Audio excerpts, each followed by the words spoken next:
Shalom, salam sejahtera bagi Bapak Ibu Saudara-saudara, anak-anak yang dikasihi oleh Tuhan Yesus Kristus.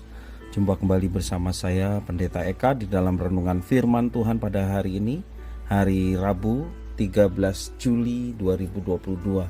Sukacita dan damai sejahtera dari Tuhan Yesus Kristus kiranya menyertai hidup kita sekalian.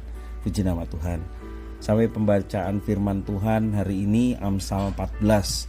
Kiranya firman Tuhan yang kita baca memberkati kita sekalian. Baik, sebelum kita membaca, kita akan berdoa terlebih dahulu.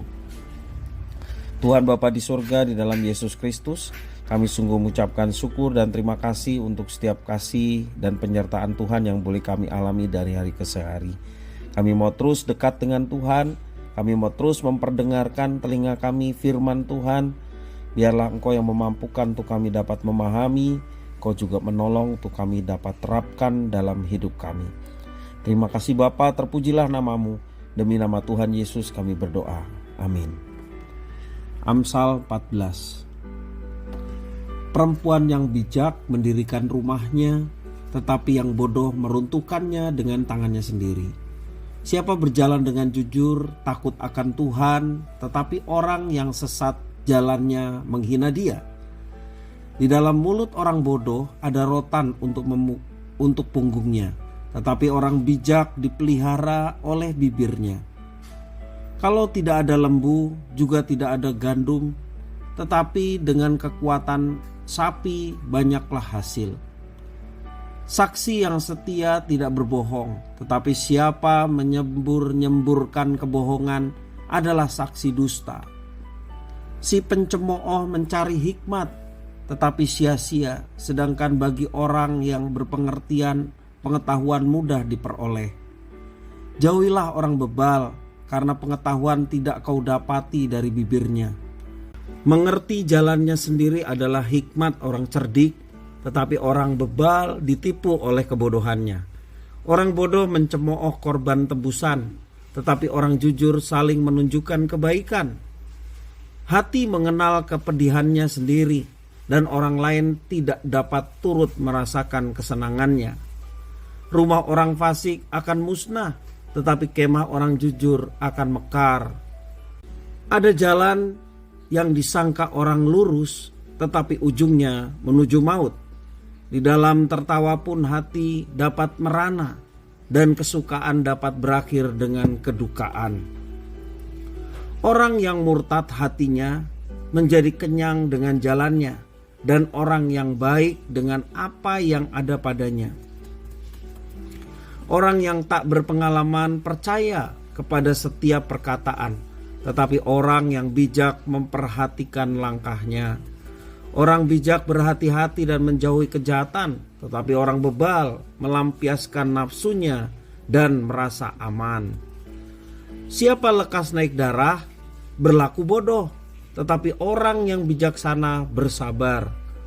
Orang yang tak berpengalaman mendapat kebodohan, tetapi orang yang bijak bermahkotakan pengetahuan. Orang jahat tunduk di dekat orang baik, orang fasik di depan pintu gerbang orang benar. Juga oleh temannya orang miskin dibenci, tetapi sahabat orang kaya itu banyak. Siapa menghina sesamanya berbuat dosa, tetapi berbahagialah orang yang menaruh belas kasihan kepada orang yang menderita. Tidak sesatkah orang yang merencanakan kejahatan?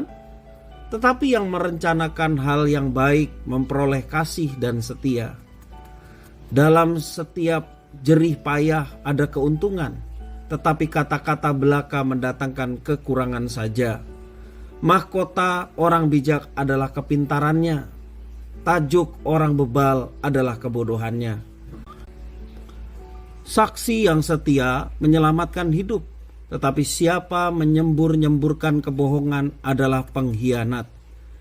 Dalam takut akan Tuhan ada ketentraman yang besar, bahkan ada perlindungan bagi anak-anaknya.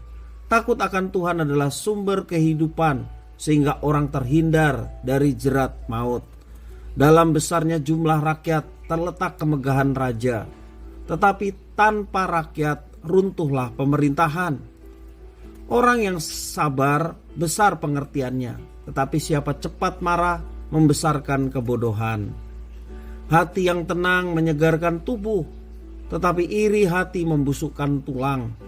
Siapa menindas orang lemah menghina penciptanya, tetapi siapa menaruh belas kasihan kepada orang miskin memuliakan dia. Orang fasik dirobohkan karena kejahatannya, tetapi orang benar mendapat perlindungan karena ketulusannya. Hikmat tinggal di dalam hati orang yang berpengertian, tetapi tidak dikenal di dalam hati orang bebal. Kebenaran meninggikan derajat bangsa, tetapi dosa adalah noda bangsa. Raja berkenan kepada hamba yang berakal budi, tetapi kemarahannya menimpa orang yang membuat malu. Bapak, Ibu, saudara-saudara yang dikasihi oleh Tuhan Yesus Kristus, berhati-hatilah dengan perkataan kita. Salah ucap, merendahkan atau melecehkan orang bisa buruk akibatnya. Tak seorang pun menghendaki dirinya dilecehkan orang lain walau hanya dengan sebuah perkataan. Sebagai korban penghinaan atau pelecehan, kita pasti merasa sakit hati. Ketika seorang mengalami hinaan atau pelecehan dari orang lain, ia akan bereaksi seolah-olah hendak berkata bahwa apa yang orang lain pikirkan tentang keberadaan dirinya tidaklah seperti demikian adanya. Di dalam budaya kuno, seorang raja biasanya menandai daerah kekuasaannya dengan mendirikan patung yang bentuknya menyerupai dirinya.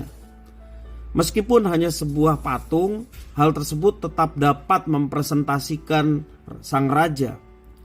Siapapun yang merusak patung tersebut berarti menghina raja dan berusaha melawannya. Demikian gambaran hidup manusia sebagai gambar dan rupa Tuhan Allah. Dan siapapun yang melecehkan dan menghina manusia yang adalah ciptaan yang serupa dan segambar dengan sang penciptanya, ia tidak sedang berurusan dengan orang tersebut, tetapi dengan yang menciptakan orang tersebut, yakni Tuhan Allah. Orang yang menghina sesamanya sama artinya menghina Tuhan. Setiap hari kita berinteraksi dan berelasi dengan begitu banyak orang. Siapa menghina sesamanya berbuat dosa. Itu kata firman Tuhan dalam Amsal. Kiranya nasihat firman Tuhan selalu mengingatkan kita agar kita tidak mudah terpancing emosi sehingga di luar kendali kita mengucapkan perkataan yang menghina, yang merendahkan orang lain dan melemahkan orang lain. Sebaliknya, sekiranya kita terus belajar firman Tuhan dan pada hari ini diajarkan untuk senantiasa memperhatikan setiap perkataan dan ucapan kita terhadap orang lain.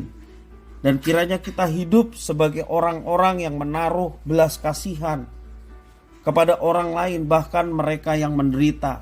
Karena dengan demikian kita disebut orang-orang yang menggenapi firman Tuhan. Mampu menguasai diri akan menolong kita untuk berkata-kata dengan bijaksana.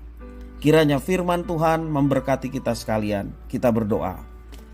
Tuhan Allah Bapa di surga, di dalam nama Tuhan Yesus, kami sungguh mengucapkan syukur dan terima kasih untuk setiap kebaikan Tuhan yang boleh nyata dalam hidup kami. Kami mohon Engkau yang memampukan untuk kami dapat melaksanakan apa yang Tuhan telah firmankan. Kami dijagai dari segala macam kedengkian, kebencian, ataupun perkataan yang menghina orang lain. Tetapi kami senantiasa hidup saling mengasihi, bahkan kami memberi pertolongan kepada mereka yang membutuhkan, sehingga hidup kami boleh menjadi berkat bagi sesama. Terima kasih Tuhan atas firman-Mu. Demi nama Tuhan Yesus kami berdoa. Haleluya. Amin.